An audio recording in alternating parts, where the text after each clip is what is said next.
des idées qu'on traîne sur Rabelais qui me semblent être finalement une espèce de carapace un petit peu vide, un petit peu morte, qui est que les dernières, il y a toujours des mouvements cycliques comme ça dans l'histoire de la littérature, ça aussi on pourra y revenir, mais des grands mouvements par exemple, Flaubert, tout le temps qu'il écrit, par exemple les 4 ans qu'il écrit la Bovary, et ensuite, quand 10 ans plus tard, il se remet à écrire Bouvard et Pécuchet, il se refait 2 mois ou 4 mois de Rabelais. Et tout le temps où il écrit la Bovary, il relit Rabelais. Et c'est un petit peu sur ce pourquoi c'est cette espèce d'osmose ou de communication possible que je voudrais un petit peu, qu'on aille fréquenter cette zone-là. Mais à la même époque où Rabelais dit ça, Michelet produit des pages complètement enflammées, et puis d'ailleurs complètement décalées du vrai Rabelais dans son histoire de la Renaissance. C'est Victor Hugo qui, dans son livre William Shakespeare, où la ligne Eschyle et tout ça, fait un chapitre après un chapitre sur Dante, après un chapitre sur Shakespeare, mais fait pareil une espèce d'éloge de Rabelais, d'un Rabelais complètement rêvé. Et inversement, au temps de Proust, par exemple, il y a une espèce de perte complète. C'est-à-dire que Rabelais a vraiment été éclipsé de la lecture et de l'histoire, tout en survivant dans les manuels scolaires.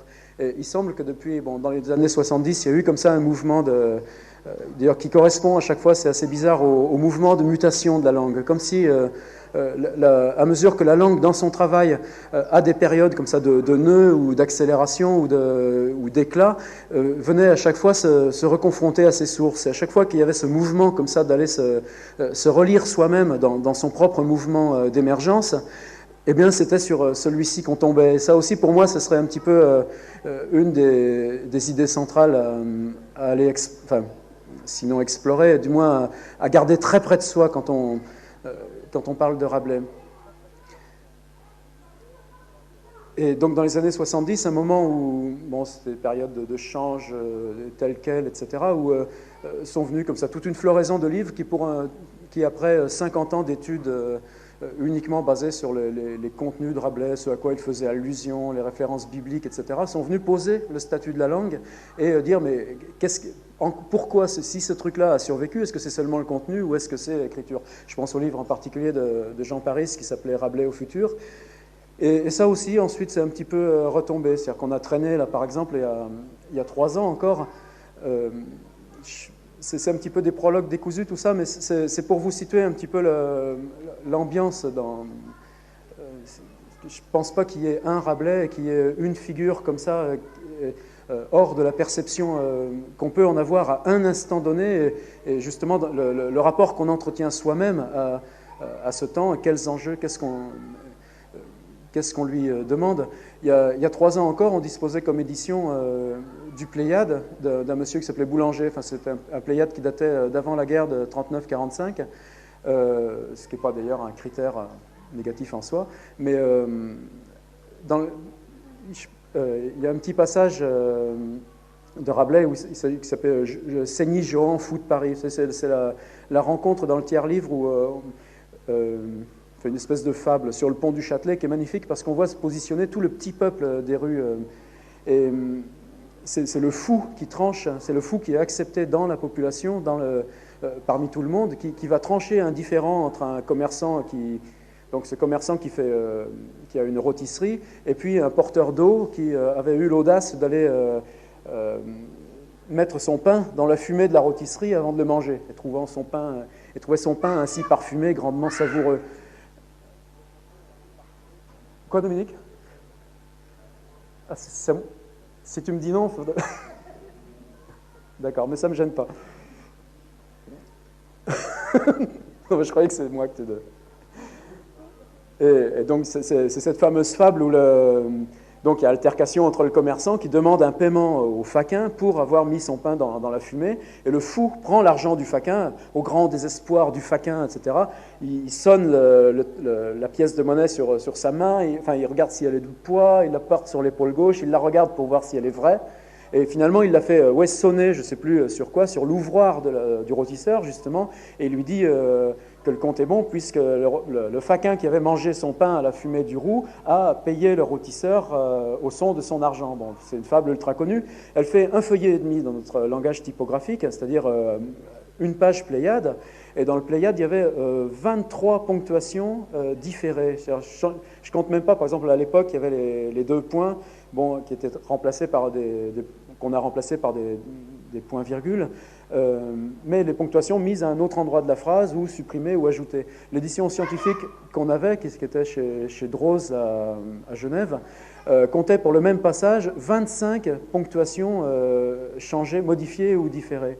Et ainsi de suite, et ainsi de suite. Et il y avait aussi une qui a fait, je dirais, un mal énorme. C'est une édition du Seuil qui s'appelait l'Intégrale, qui était vendue à des dizaines de milliers d'exemplaires. Bon, et tant mieux, après tout, pourquoi pas, mais qui présentait, qui était fidèle à Rabelais, en ce sens qu'elle laissait en tout petit caractère, page de gauche, le texte original de Rabelais, mais qui, page de droite, avait une version francisée. Et en fait, n'importe quel lecteur lisant ce livre ne s'acharne pas sur la version originale, mais lit le déroulé du français, et pour quelques petits détails, quelque chose qui l'intéresse, va voir le français original.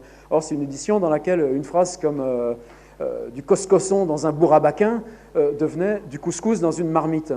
Bon, c'est-à-dire le statut de la langue, c'est-à-dire qu'on en venait à une image de Rabelais qui était quelqu'un qui balançait des bonnes farces, qui racontait des histoires qu'il fallait savoir, qui était important dans l'école, etc. Et à la limite, tant pis si pendant 1 heure on explore un peu ces petites choses, disons, qui se modifient un petit peu dans l'air du temps, parce que de toute façon, on ne perdra pas notre temps à aller les voir. Et je disais que tout à l'heure, j'étais un petit peu mal à l'aise pour commencer, ça commence à passer, mais je sais pas, il va falloir tenir l'énergie. C'est que, donc Rabelais, on en a une idée comme ça qui pour l'essentiel d'entre nous, vient de ce matériau écrit, qui heureusement a été remballé, puisqu'il y a eu ce 500-centenaire là.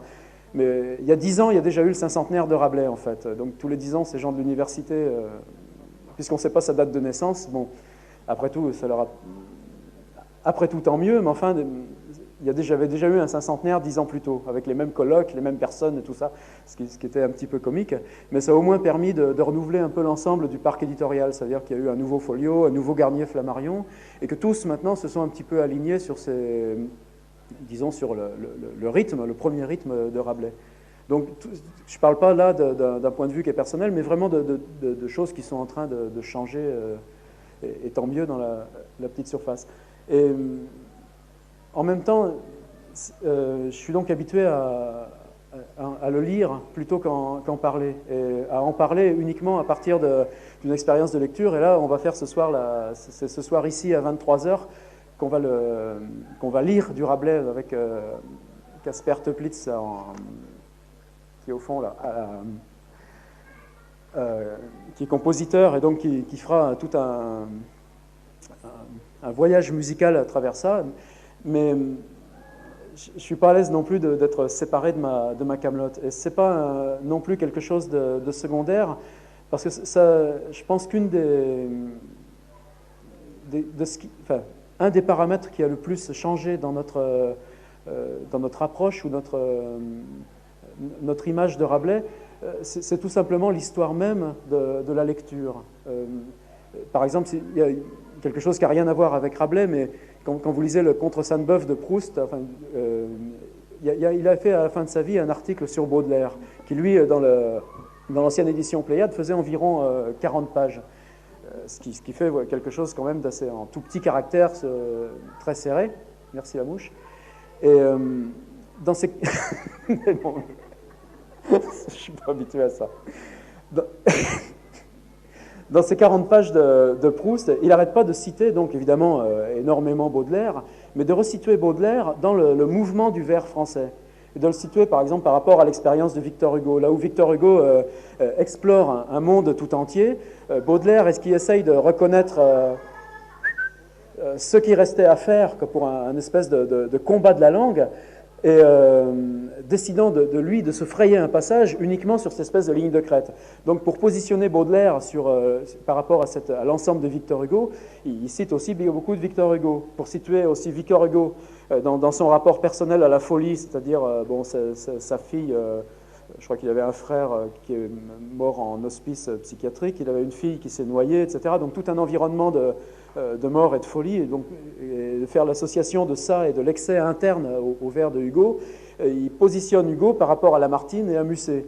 Et eux, et bon, après ça remonte aussi par rapport à l'émergence de la langue.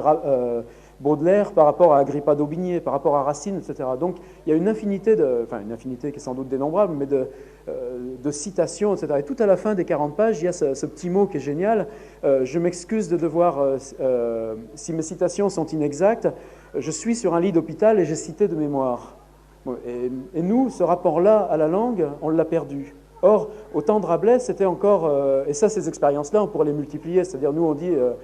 Flaubert qui lisait son livre dans son fameux gueuloir.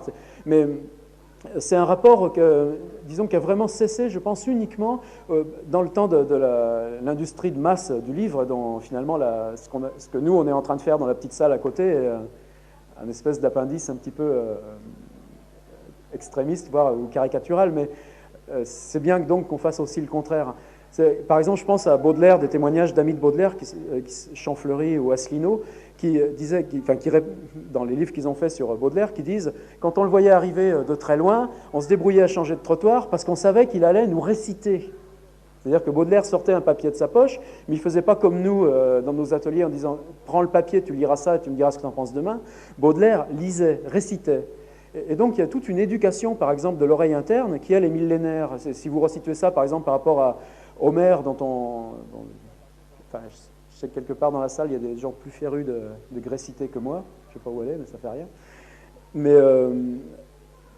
on dit qu'Homère, finalement, c'est la fixation. C'est pareil dans le livre de Job, par exemple. La fixation par l'écriture de récits qui se sont constitués de façon orale et qui, à un moment donné, ont trouvé, sinon une maturité, sinon un équilibre dans le partage, dans la communication, et dont le mouvement a rejoint celui des signes et de l'écriture pour être fixé dans une forme définitive. Et ça aussi, c'est très important parce que finalement, c'est quelque chose qui renvoie complètement aux racines de notre civilisation. Et de ces racines-là, c'est prolongé tel quel, jusqu'à 1492, qui est... je sais qu'est-ce qu'il y a eu en cette année-là. Non, c'est pas du tout Colombe, c'est la première arrivée d'une presse à imprimer sur le sol français. Et ça aussi, on a du mal à temporaliser, nous, ces trucs-là. C'est-à-dire que même à l'époque, par exemple, de Rabelais encore, prendre possession d'une écriture, ça voulait dire faire le voyage, par exemple, jusqu'à elle. C'est-à-dire aller faire le chemin qui permettait de se la procurer. Et ça aussi, dans le rapport au monde que ça suppose, dans l'appréhension corporelle à une durée, à un effort, ce qu'on a installé là, dans la salle en voûte, avec les séries noires et tout, est finalement le contre-exemple le plus parfait de ce qu'il faut imaginer pour se resituer dans les enjeux de ces écritures et de ces bonhommes. Et ça, c'est dans tous les... Après, les exemples sont innombrables. Par exemple, et ça ne se résout pas en quelques années d'imprimerie. L'exemple, par exemple, c'est François Villon. La première édition de François Villon en français, c'est 1535. Et c'est Marot, Clément Marot, qui lui-même l'a produit. Mais 1535, c'est après le Gargantua et après le Pantagruel. Or, dans le Pantagruel, il y a François Villon intervient 3 fois, et dont un chapitre où il est lui-même posé comme personnage fictif du récit, ce qui aussi ouvre encore toute une autre petite trappe. Je ne sais pas si on aura le temps d'y aller.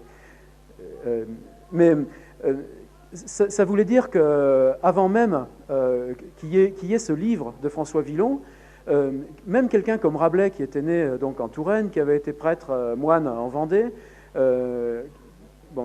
savez, ces étapes biographiques dont on est à peu près sûr, même si on sait très peu, ensuite tout ça c'est des parenthèses, mais c'est pas mal d'être dans le bazar, parce que finalement lui-même, son œuvre est un énorme bazar gigantesque, comme ça. Donc voyageons de cette façon, mais... Bon, allons très vite. Après, c'est peut-être utile quand même de le faire. Donc, après cette période où vous savez qu'il a été sans doute mis de force dans un couvent, parce que c'est ce qui semble ressortir de ses textes à lui, tout simplement parce qu'il avait 2 frères et que le troisième, pour des questions de bien familial, de non-partage, le frère aîné devant hériter de la charge principale de Rabelais, En fait, d'ailleurs, c'était le contraire. C'est son frère aîné qui a hérité de François Rabelais. Il a vécu plus longtemps que lui et que les enfants de François. Mais donc on le met dans un couvent à Angers. Ensuite, de ce couvent, il va faire ses vœux de franciscain à Fontenay-le-Comte.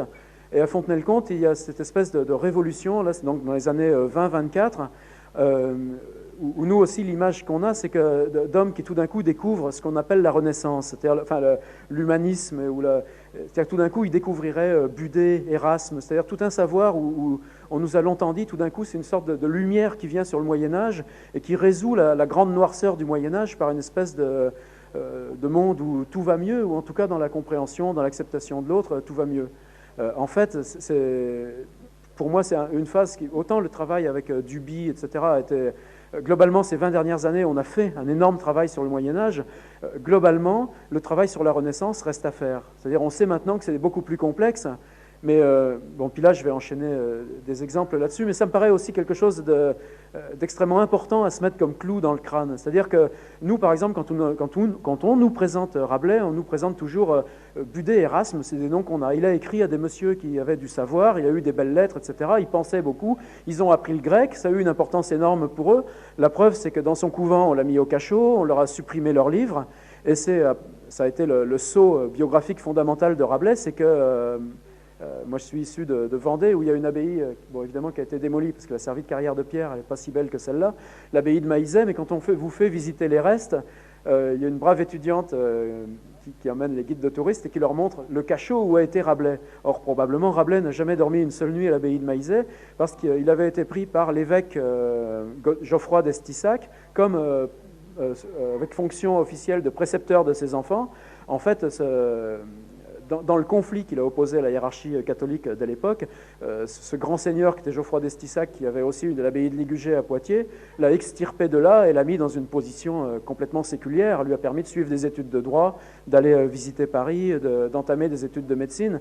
Montpellier, où je travaille en ce moment, est une ville qui s'enorgueillit de la présence de François Rabelais, alors là, pour le cinquantenaire, nous on n'était pas trop invités parce qu'on était de Montpellier, on n'était pas fiables, mais enfin... c'est pas le problème. Pendant ce temps-là, on allait en parler ailleurs. Mais on fait visiter à Montpellier, par exemple, la robe de Rabelais. Simplement, la robe de Rabelais, elle a été faite 5 fois depuis le XVIIe siècle. Bon, enfin, on brode quoi sur là-dessus. Et Rabelais a eu son diplôme de bachelier en médecine exactement 5 semaines après son arrivée à Montpellier. Bon, ce qui est à prendre au sérieux, ça veut dire tout simplement qu'il avait fait tout le travail préalable par correspondance, tout simplement en écrivant au ponte et surtout un travail, c'est pas mon cher ami qui vient de finir la notation d'un Rousseau, là, de pratiquer la notation des médecins grecs, et de traduire les médecins grecs et c'était ça qu'on demandait à un bachelier en médecine. Donc un travail livresque, ça aussi c'est important parce que là je mets tout en vrac, donc prenez ce que vous voulez et puis après ensemble on reviendra sur l'essentiel. Mais ce petit truc-là, parce que je ne suis jamais sûr si je mets un truc en réserve de venir pouvoir le reprendre après, mais tout ça s'accorde bien ensemble. C'est cette notion de savoir livresque, par exemple. Je vais revenir à Villon après, tout ça. Se rendre compte à l'époque que ce qui était écrit avait justement, parce qu'on traversait, il fallait aller dans les monastères, résider 2 mois dans un monastère. Bon, amusez-vous, au lieu de lire Villon en livre de poche, à le recopier chez un de vos amis, ça ne se fait pas du jour au lendemain de recopier Villon. En même temps, ça c'est Aragon qui disait ça, recopier un texte à la main, c'est comme si au lieu de le faire en vélo, on le fait à pied, quoi. C'est quelque chose de fantastique, où on retrouve tout le temps des graphies, le temps du souffle, et ça contribue, et en plus tous ces gestes d'enluminure, etc. Or, ces hommes-là venaient à l'écriture, il n'y avait pas d'un côté la lecture, de l'autre côté l'écriture. Nous, en atelier d'écriture, on est toujours dans ce dilemme-là, c'est-à-dire que finalement, la seule chose chouette dont on puisse espérer, c'est que si on parle un jour de Kafka ou autre, avec une phrase comme celle de Kafka, c'est Hervé qui me l'avait fait découvrir, un livre est la hache qui brise la mer gelée en nous. Cette phrase était quelque chose de tellement précieux, on peut la porter pour soi-même toute sa vie. Peut-être que dans le partage d'un atelier, on peut retrouver... quelque chose va survivre de ça. Et ça, je pense que dans cette démarche-là, on est très près de ce qui pouvait se passer dans ces voyages du XVIe siècle de monastère en monastère. Pensez bien aussi que, par exemple, je ne sais pas si vous connaissez de toute façon, c'est un petit peu de la provoque aussi de tout balancer en vrac, mais j'aime bien ces systèmes de pensée. Il c'est mieux de faire comme ça, à tout point de vue. Il y a un livre formidable de Flaubert qui s'appelle « Voyage par les champs et par les grèves ». En 1847, Flaubert fait un manuscrit, Première tentation de Saint-Antoine. Il fait 10 heures de lecture à ses amis. Donc il les prend pendant 2 nuits d'affilée, et 2 nuits d'affilée, il leur lit à voix haute son texte. Les quelques amis, dont Maxime Ducamp, lui disent « ton truc, c'est nul, remballe ». Bon, je pense à ça parce que ça fait penser à toute cette circulation de manuscrits qu'on connaît aujourd'hui, la difficulté même de placer un premier bouquin. Flaubert fait une crise nerveuse terrible et décide de partir avec Maxime Ducamp pour 4 mois de tour de Bretagne à pied. Bon, ben, que fera Flaubert pour se faire héberger? C'est pas les chambres d'hôtes, c'est le soir, on va, lui qui avait bien réglé ses comptes avec la religion catholique, délibérément et tranquillement, s'en va frapper le soir à la porte de tous les monastères. Et par les chants et par la grève, il raconte des enterrements, il raconte cette très belle coutume bretonne qui était de 3 ou 4 ans après le mort, on le sortait. Comme il n'y avait pas beaucoup de place dans les cimetières, on foutait tout en l'air, mais on gardait le crâne dans une petite boîte en bois montée sur un piquet. Et dans les cimetières bretons du bout de la Bretagne, il y avait comme ça, c'est quelque chose, une image que je trouve belle. Quoi, je disais ça parce que ce rapport-là de voyage vers l'écriture, de rapport de la marche à la réflexion, à la discussion, c'est quelque chose qui s'est prolongé jusqu'au bord de notre culture, quoi, donc jusqu'à 1840. Excusez-moi, je ne suis plus en état de parler de préciser, mais enfin, ça devait être, je ne sais pas si c'est pas vers 1844, 1847, quoi. Oui, j'en étais donc à ce rapport d'aller... que déjà, par exemple, quelqu'un qui en 1532 publie un livre, possède chez lui, recopié à la main, l'ensemble des poésies de Villon, avec toutes ces légendes. C'est-à-dire que Rabelais fait... Là, je fais encore une parenthèse, mais c'est rigolo aussi. Rabelais transforme Villon, par exemple, dans le quart-livre, en assassin. C'est-à-dire que, vous savez que Villon, personne ne sait ce qu'il est devenu. Il a été condamné à mort, il n'a pas été pendu, bon, on ne sait rien. Lui, il le retrouve à Saint-Mexan, c'est-à-dire précisément en plein sur la route entre Maillezais et Légugé. C'est une route qu'il a fait des dizaines de fois à cheval, à pied, en voiture. Et en fait le directeur d'une troupe de théâtre, ce qui est aussi fantastique en soi. Villon, pour faire sa pièce sur le parvis de l'église, demande au prêtre de lui prêter les ornements sacerdotaux, comme on le pratiquait à l'époque, pour faire ses passions de Jésus.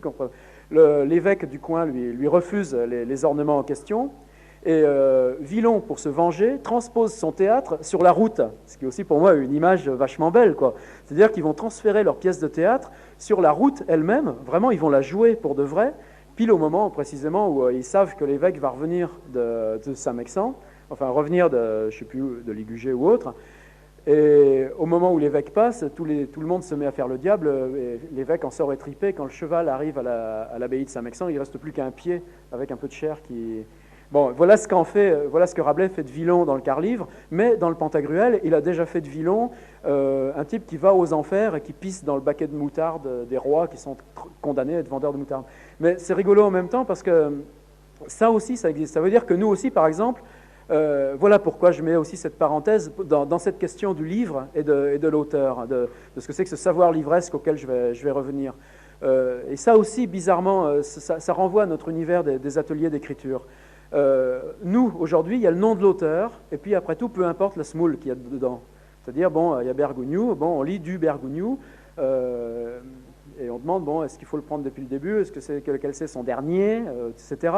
Or, ça, c'est un concept aussi très récent, quoi. C'est-à-dire, par exemple, il y a quelque chose, même Verdier que pratique assidûment, on ne peut pas lire un livre sans venir photographier la bobine du mec, hein. Bon, au bout de 10 ans, c'est assez comique, quoi, parce que ça devient vraiment la corvée. Mais qu'est-ce que c'est que cette idée d'aller mettre Bon, Rabelais, on n'a pas de portrait de lui. Il en est sorti des tas et des tas. Simplement, c'est tous des portraits fantasmés. Alors, ça aussi, c'est quelque chose qui est ancré dans l'histoire du littéraire. Bon, Sade, vous savez qu'on ne connaît que son portrait fantasmé par Man Ray, par exemple, qui a un tableau génial en soi-même. On a des portraits, par exemple, Dürer a fait des portraits. On a... Il y a dans l'enterrement du comte d'Orgaz de Velázquez, on suppose qu'il y a Don Quichotte, Cervantes. Là aussi, on n'en sait rien en fait exactement. Mais Rabelais, personne n'a jamais fait son portrait. Or, il aurait pu croiser Dürer ou d'autres peintres. Mais cette question de l'iconographie du visage, il y a un livre d'ailleurs à minuit qui est intéressant qui s'appelle L'invention de l'écrivain. Bon, c'est une notion qui, même au XVIIe siècle, était encore enfin qui s'est forgé très lentement en cours de XVIIe siècle, quoi. Et au temps de Rabelais, quelle importance, c'est-à-dire qu'il a publié 10 ans des livres avant de mettre son nom sur un livre. Et c'est même pas une question nous on dit ouais à cause de la censure. Non, c'était beaucoup plus simple que ça. Les livres avaient valeur indépendamment de celui qui les écrivait. Et ça explique aussi ce jeu sur le fait qu'on puisse ne rien savoir d'un homme, Villon, qu'on le transforme par légende, et que quelques années, et ça aussi c'est pas par hasard que je vais ouvrir encore une parenthèse, je ne sais pas si vous connaissez Talleyrand d'Héréo. Moi Talleyrand d'Héréo, je n'ai pas été aux universités, je l'ai découvert par Céline, qui à un moment dit « Ah, Talleyrand, en 10 lignes, il vous balance tout un mec, le fric, et y compris le porte-monnaie ou je ne sais pas quoi. » Donc je me suis dit « Qu'est-ce que c'est ce Talleyrand d'Héréo ?» et en fait, il y a 2 tomes Pléiades qui s'appellent Historiettes. C'est des trucs, il y a 10 lignes, il y a 15 lignes, il y a 3 pages. Les plus longs, c'est 10 pages, 15 pages. Et il raconte les gens par le petit bout de la lorgnette. C'est-à-dire qu'il y a toutes les histoires, ce qu'on dit aujourd'hui, la gaudriole, la vie intime, etc. Et c'est bon, on se fend la poire à lire Talleyrand, et en même temps, c'est en 3 phrases, bam, le type est sculpté dans la matière, quoi. Et à la fin, comme ça, à la fin du 2e tome, il y a une vie de Rabelais, mais traité comme ça, et en fait, il dit, voilà ce qu'on sait de Rabelais, ce qui veut dire que Talleyrand aussi le lisait énormément. Et dans l'histoire de Rabelais, en fait, par exemple, il met 2 anecdotes qui sont... voilà les 2 anecdotes. Une, c'est dans une salle où Rabelais, pour la première fois, est présenté au pape, et pour bien montrer qu'il est mécréant, il va se cacher derrière une colonne, comme du genre de celle-ci, et baisse sa culotte, c'est-à-dire se met le cul nu devant le pape par provocation. Bon, quand on sait le premier voyage qu'a fait Rabelais à Rome, la passion qu'il avait, il voulait voir Rome pour une seule raison, il n'existait pas en France de plan de Rome.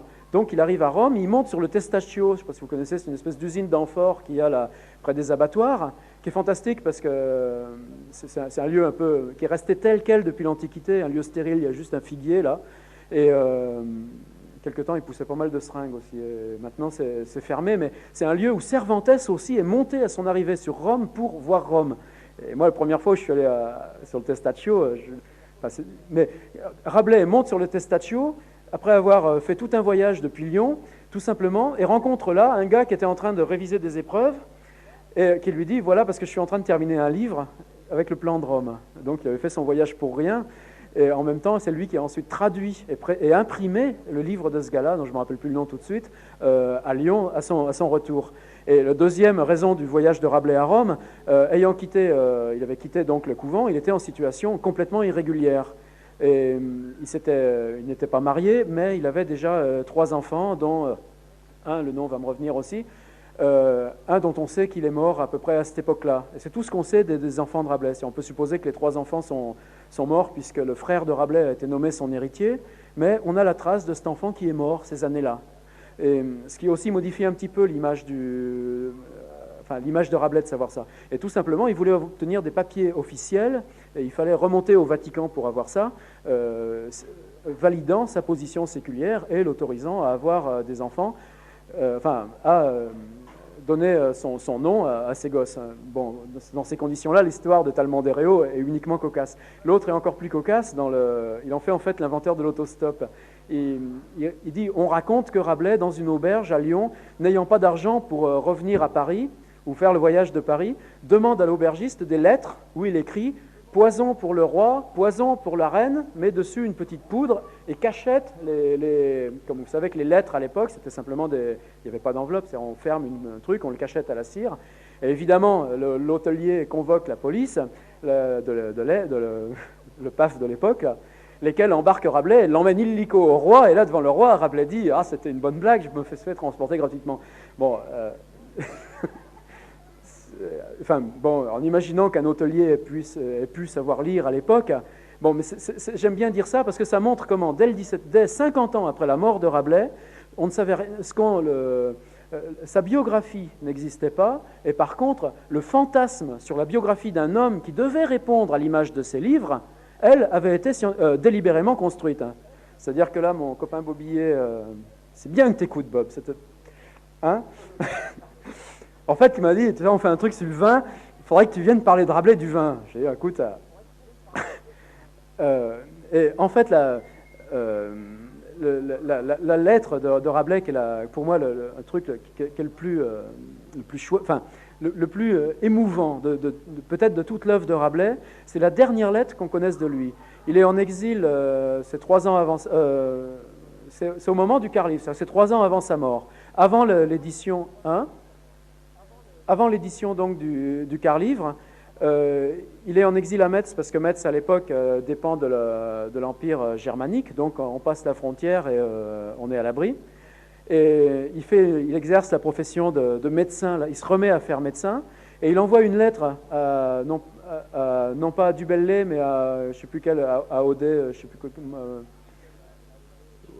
pas grave, ça c'est la fatigue, mais vous retrouverez tous les détails, on vous les donnera demain. Donc il écrit une lettre à un de ses protecteurs les plus influents de l'époque, et il lui dit depuis 1 an que je suis ici, je ne saurais vivre plus frugalement que je ne fais. Je ne bois de l'eau comme je n'ai toujours fait. Enfin, et donc il apparaît que Rabelais, c'est platement un buveur de flotte. Hein. Et en fait, celui qui a mis le premier cette image, enfin personne dans les témoignages qu'on a sur... Le premier qui a fait le mal, c'est Ronsard. Je pense tout simplement enfin bon, j'aime pas beaucoup Ronsard, mais c'est le premier... c'est le premier qui a dit ce paillard avec du gras dans la barbe. Or, Rabelais n'a jamais été en... il y a dans le travail fictif de Rabelais des paillards avec du gras dans la barbe. Mais j'imagine pas que Rabelais ait pu jamais être en situation dans sa vie de se mettre dans ces conditions-là. Et donc c'est bien pour vous... J'aime situer ça parce que... pourquoi biographie fausse? Tout simplement parce que image de l'écrivain, quelle importance. Et là, par contre, on est finalement au cœur de ce qu'il faut appréhender dans tout ça. Je parlais de savoir livresque, image du livre, image de l'écriture et tout ça. Mais par exemple, le premier mystère de Rabelais, c'est son premier livre, Le Pantagruel. Et là aussi, je voudrais... enfin, c'est un truc que je voudrais avoir le temps de développer dans la 3e heure. C'est... quand il...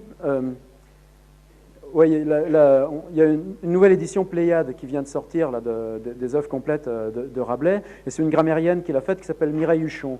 Elle a sorti il y a quelques années un boulot qui est ahurissant pour des gens comme moi, c'est-à-dire qu'elle a passé des années à collecter dans toutes les bibliothèques européennes et mondiales les manuscrits, les éditions successives du travail de Rabelais, pour analyser statistiquement à l'intérieur toutes les variations de graphie et de grammaire, le U après le G, le S après le participe présent, les usages de ponctuation, etc. Et donc ça permet un travail de datation à peu près fiable de l'ensemble de l'œuvre de Rabelais, y compris le 5e livre. Ça, on n'aura peut-être pas le temps d'aller jusque-là, mais enfin c'est une des grandes questions aussi que maintenant on peut considérer comme définitivement réglée, malgré les arrière-gardes habituels. Mais dans le travail de cette Mireille Huchon, elle a pris aussi systématiquement, elle a étudié la production des imprimeurs de Lyon qui travaillaient à l'époque. Et elle n'a pas été la première, d'ailleurs, donc je dis sous son nom générique, mais il y a plusieurs travaux qui se sont greffés là-dessus. Mais dans les choses extrêmement surprenantes. Rabelais donc passe son diplôme de bachelier de médecine à Montpellier. La condition, après le diplôme, on vous forçait à enseigner. C'est pour ça que là, par contre, à Montpellier, on garde une feuille d'achat de pendu. 5 livres 6 sols pour acheter un pendu pour un cours de dissection. C'était même pas, d'ailleurs, Rabelais n'était pas du tout dans les premiers à faire ce travail-là. Mais il professe pendant 7 ou 9 semaines, ce qui aussi est quelque chose de beau, c'est-à-dire on donne la chance, la chance qu'on donne à quelqu'un... Bon, là je l'ouvre pas cette parenthèse-là. Dès qu'il a réglé cette question d'enseignement, il quitte Montpellier, ce qui est très flatteur pour l'image d'ailleurs qu'on s'en fait là-bas avec les résidences Rabelais, les rues Rabelais, les lycées Rabelais, etc. Le lendemain même du jour où il n'est plus astreint d'y résider, il fiche le camp. Moi, ça sera bientôt. Et non, mais quand on a passé une semaine ensemble, on a le droit d'avoir nos petites discussions internes. Et il va à Lyon, tout simplement parce que Lyon est à 1 journée de cheval de la Suisse. Et donc, ça permet que dès lors qu'à cette époque-là, on brûle un imprimeur. Ce qui est aussi curieux, c'est-à-dire qu'un Daninx, lui, il aurait sauvé sa pipe, bien heureusement. Mais il en aurait déjà fait brûler 3 ou 4, quoi. Et Étienne Dolé, par exemple, est mort brûlé, place de Grève à Paris.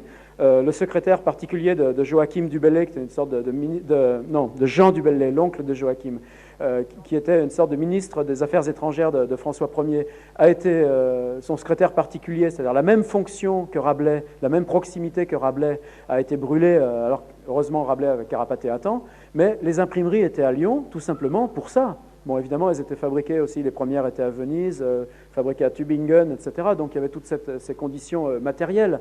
Pensez par exemple qu'Agrippa d'Aubigné, qui vivait à Maillezais aussi, c'est-à-dire qui pendant toute la guerre de religion défendait cette abbaye de Maillezais où Rabelais avait passé, a fait venir de Paris une presse à imprimer, et toute la famille de l'imprimeur a maillé pour produire lui-même son propre travail.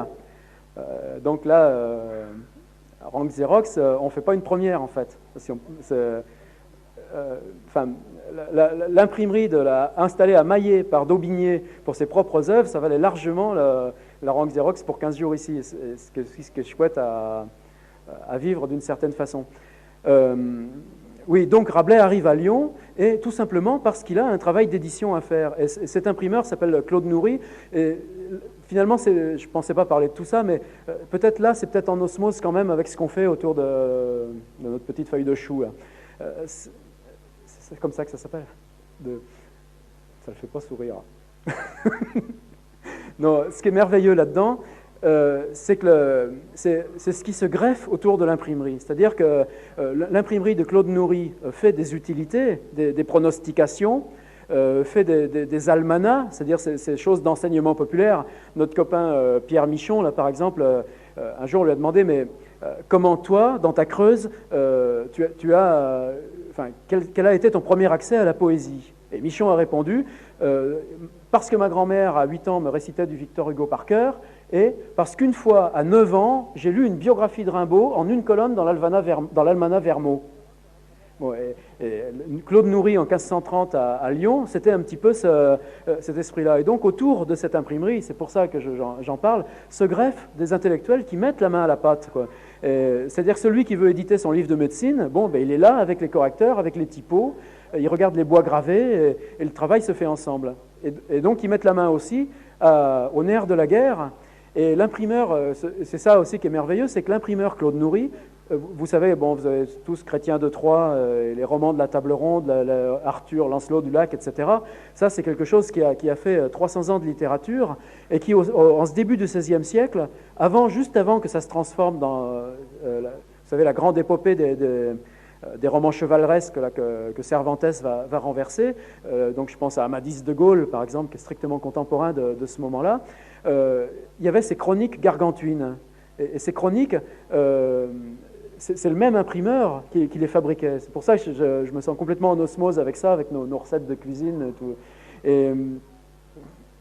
Et on a, cette Mireille Huchon a découvert que Rabelais, avant même d'écrire le Pantagruel, n'était non pas intervenu dans les chroniques gargantuines, c'est-à-dire la vie de ce gargantua, ce géant de farce, géant complètement carnavalesque, quoi. Enfin, vous savez qu'il y a 444 lieux en France dénommés Gargantua, tout simplement pour le radical celtique, mais il y en a partout.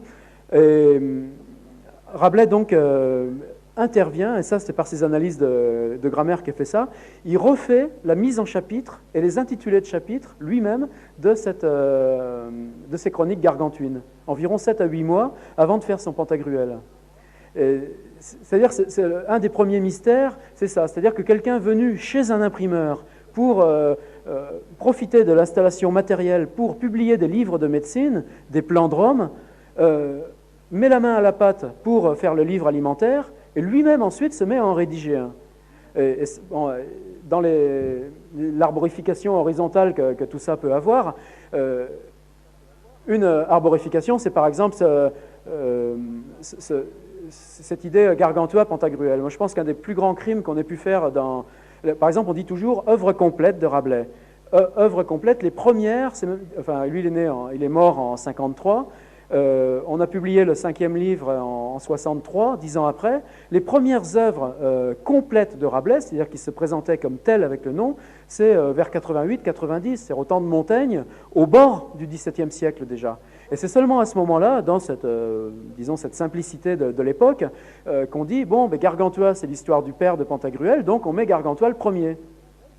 Et nous tous, on a toujours lu Gargantua le premier. Mais ceux qui ont lu Proust, essayez de penser qu'on mette Swann avant Combray, sous prétexte que Swann a 50 ans quand longtemps je me suis couché de bonne heure. Imaginez ce que fasse cette démarche. Bon, regardez par exemple Céline, qui commence par Voyage au bout de la nuit, c'est-à-dire un jour de 1913 ou un jour de 1915 sur une route, un colonel fou qui dicte des ordres à son secrétaire avec les balles qui transpercent, la balle qui heureusement vient traverser le crâne du colonel et puis le secrétaire qui se carapate en Afrique et qui décide de faire ce qu'il est devenu ensuite, c'est-à-dire cuirassier Louis-Ferdinand des Touches, décide cette fois-là, dans les balles, de devenir écrivain. Bon, premier livre, Voyage au bout de la nuit. Deuxième livre, Mort à crédit, on remonte à l'enfance. Bon, c'est-à-dire qu'en littérature, il n'y a rien de quoi on pensait à Montaigne. Un premier livre de 300 pages, deuxième couche, on réinsère, on fait au bistouri, on met des notes dans les marges, etc.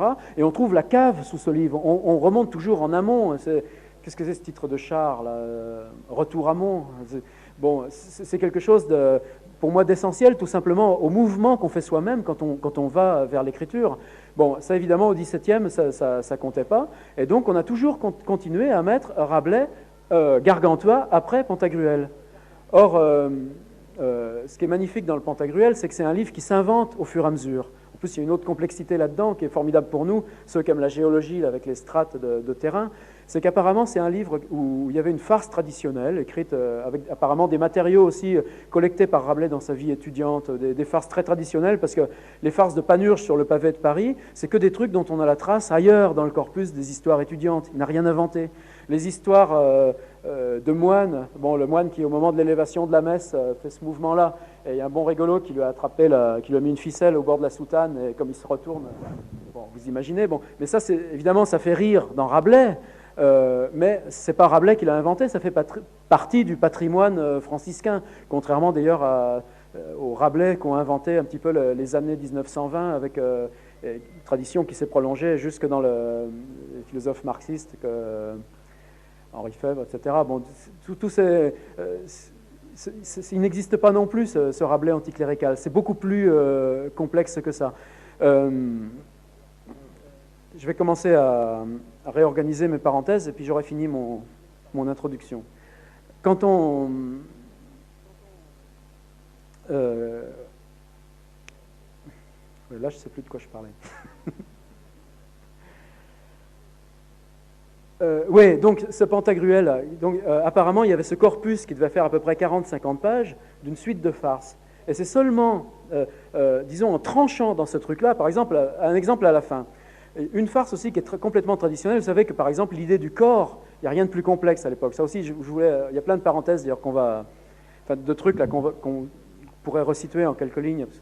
Mais l'image du corps, bon, là on ouvre le corps et on voit ce qu'il y a dedans.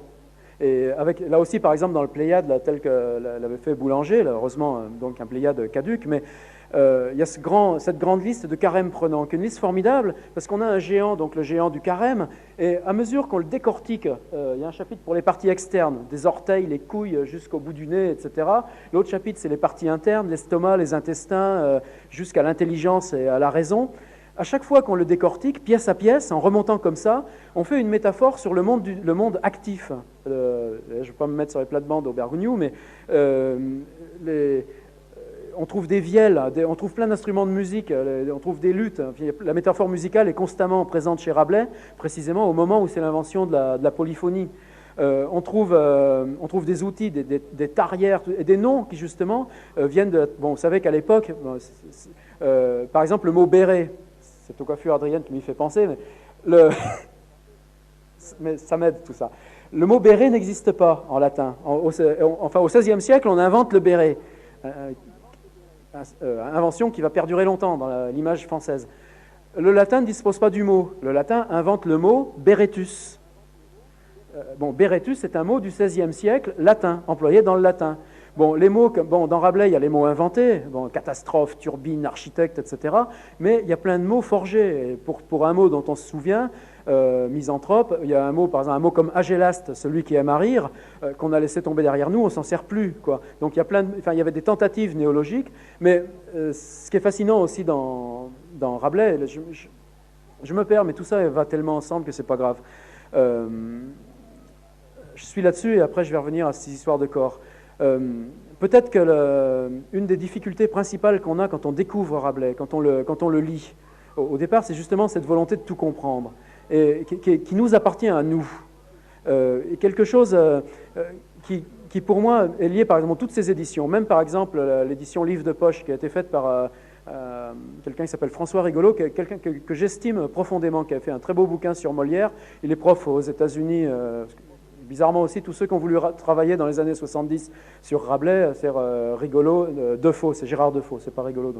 Et ben dans l'université française, ils ont été délibérément saqués et mis de côté, et ils se retrouvent aujourd'hui à Princeton et autres. Et ce qui fait qu'en France, dès lors qu'on ouvre les trappes et qu'on parle de Rabelais, on a une espèce d'agressivité. Je suis 15 fois dans des facs à Copenhague, à Varsovie, à Düsseldorf, etc. En France, ça risque pas, quoi. Et bon, c'est comme ça, et tant mieux. À la limite, c'est bien rigolo. Mais même Gérard Defoe, qui publie un très beau Rabelais en livre de poche, donc en respectant toutes les... Il prend la page de droite pour le texte, et sur la page de gauche, il a accepté que l'éditeur lui demande tous les commentaires. Bon, mais essayez de vous arrêter dans Rabelais à chaque mot que vous ne comprenez pas. Qu'est-ce que va devenir le chant, le rythme, ce grand vrac, quoi. C'est-à-dire, c'est prendre chaque fois dans la rivière 2 trucs dans les mains et puis dire bon, ça ne peut pas marcher. Et pourtant, ça, c'est toutes les éditions. Et ce grand flux, donc je pensais à dans ce Pléiade, là, avec le chapitre sur Carême prenant, avec l'intelligence comme limace sortant des fraises, etc.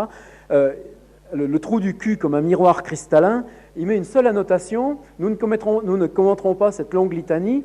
Remarquez l'importance que Rabelais accorde à l'anatomie du corps humain. Voilà le commentaire du Pléiade. Trou du cul comme un miroir cristallin, remarquez l'importance que Rabelais accorde. Bon, ben non, mais par contre, dans cette idée dans le fait, comme il dit, l'autre petit monde qui est l'homme, qui n'est même pas une phrase de lui non plus, c'est une phrase héritée des théologiens, mais il entre dans le corps de l'homme comme ils entrent dans ce rapport complètement bouleversé au monde. Et donc le corps de l'homme devient une espèce de jeu de reflets, de métaphores, et c'est ça qui est formidable. J'étais parti sur l'image du corps, et je vais reboucler sur cette histoire livresque où on était au début. Il dit par exemple, je voulais parler d'Ambroise Paré.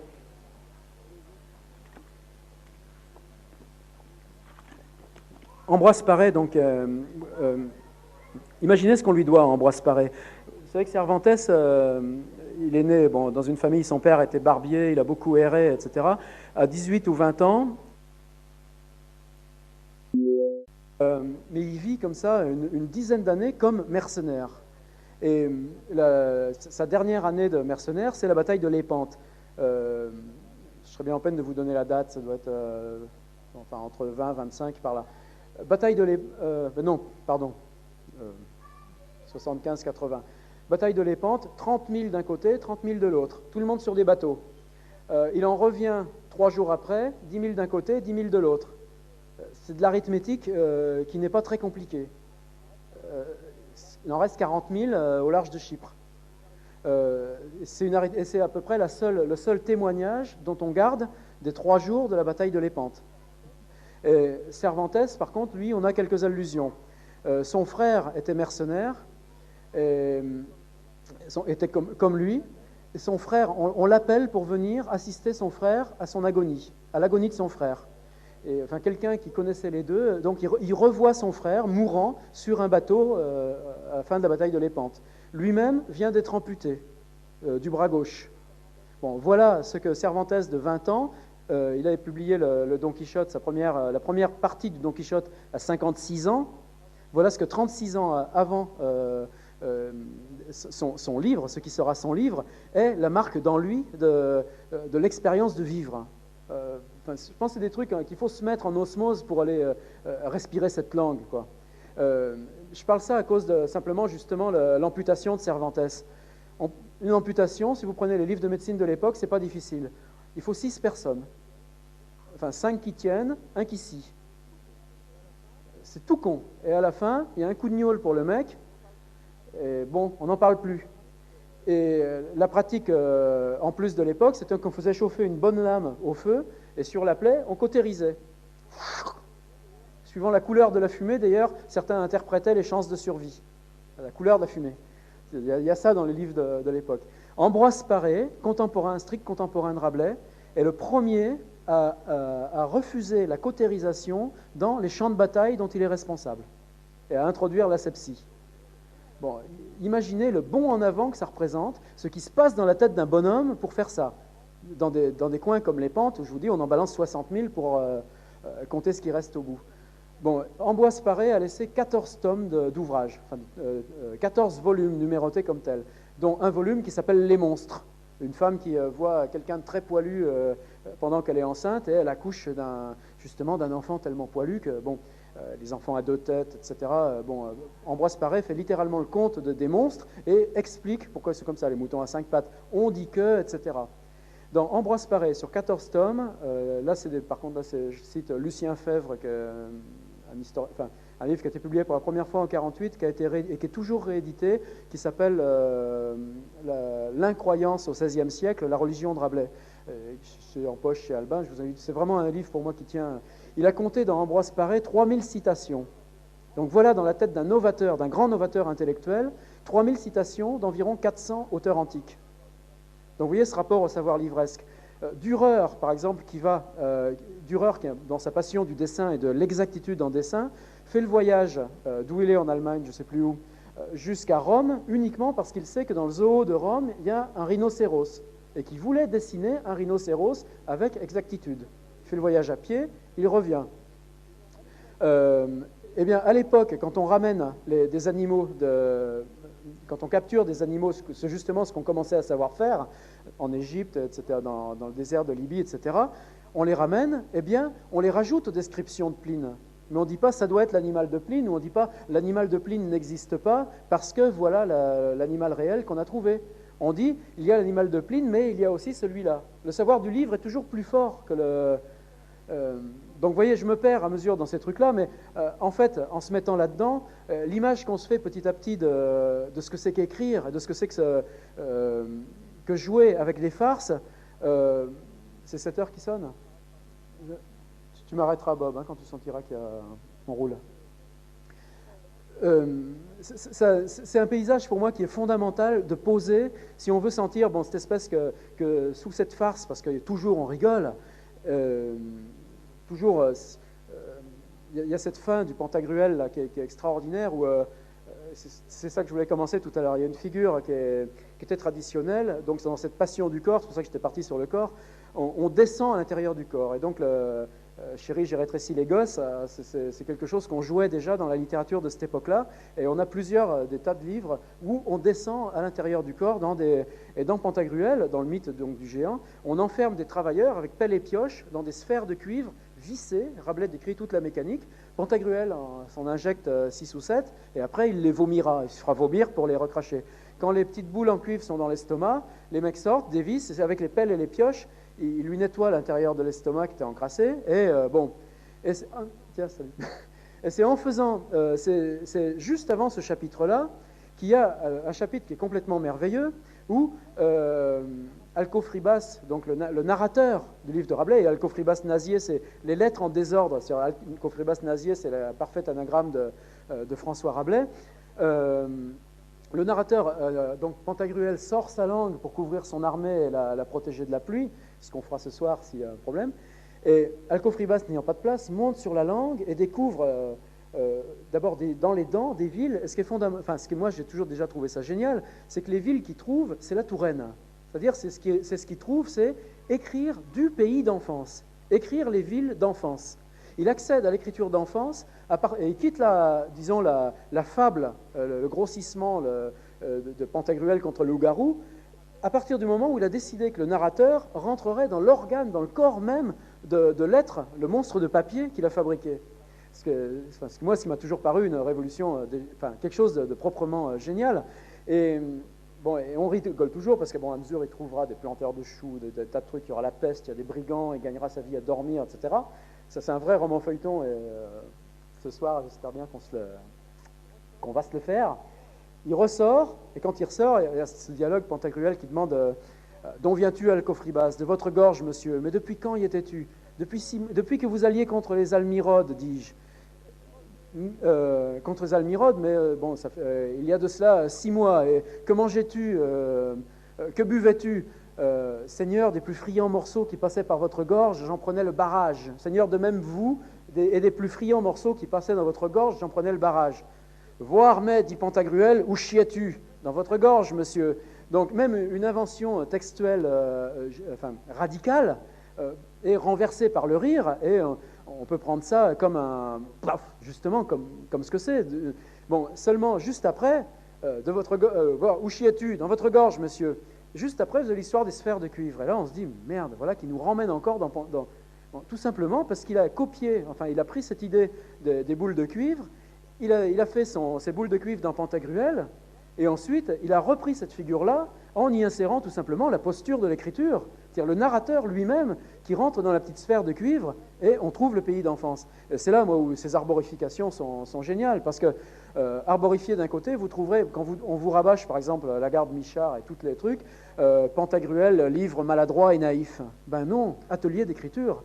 C'est-à-dire que mais simplement à l'envers. C'est-à-dire que Rabelais a mis le premier chapitre, le chapitre qu'il vient d'écrire avec Alcofribas, la figure de l'écriture, avant celui des sphères de cuivre. Et tout avance comme ça. Et vous verrez l'étudiant Limousin, par exemple, que vous devez vous rappeler, qui parle une espèce de langue, ce que Pikarski dirait, la langue de la mondanité parisienne. Bon, et le gars, mais d'où es-tu? Les origines primèves de mes aves et ataves sont originaires des régions Lamovic, Ouroquiès, le Corpor de la Giota de Saint-Martial. La Giota de Saint-Martial, Roarmais, tu es Limousin pour tout potage. Bon, et le prix à la gorge, l'autre, n'aime tout qu'à grou. Bon, à cette heure, parles-tu naturellement? C'est-à-dire la figure de langage, le langage naturel vient casser le langage hérité et le langage réifié. Mais il y a un truc complètement dingue, c'est que l'étudiant Limousin qui parlait la langue folle, Rabelais, entre-temps, venait de se passer 5 pages à improviser des trucs... bon, on suit l'étudiant Limousin au bordel, et bon, dans cette langue complètement dingo de l'étudiant Limousin, Rabelais, tout d'un coup, découvre qu'est-ce que c'est que d'écrire une langue dingo. Et tout d'un coup, simplement, il a pris l'étudiant Limousin, et donc il se prive, dans son propre livre, de quelque chose qu'il vient d'apercevoir et qui l'a fasciné. L'étudiant Limousin, ça commence, ils sont à Orléans. Le soir, en promenant, Pantagruel se promène avec ses disciples, va vers la porte de la ville et rencontre un homme qui arrivait. Chapitre suivant, on est à Paris.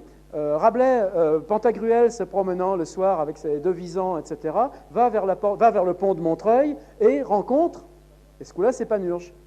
Et Panurge parle une langue folle, encore plus folle. Bon, c'est encore bien pire que l'étudiant Limousin.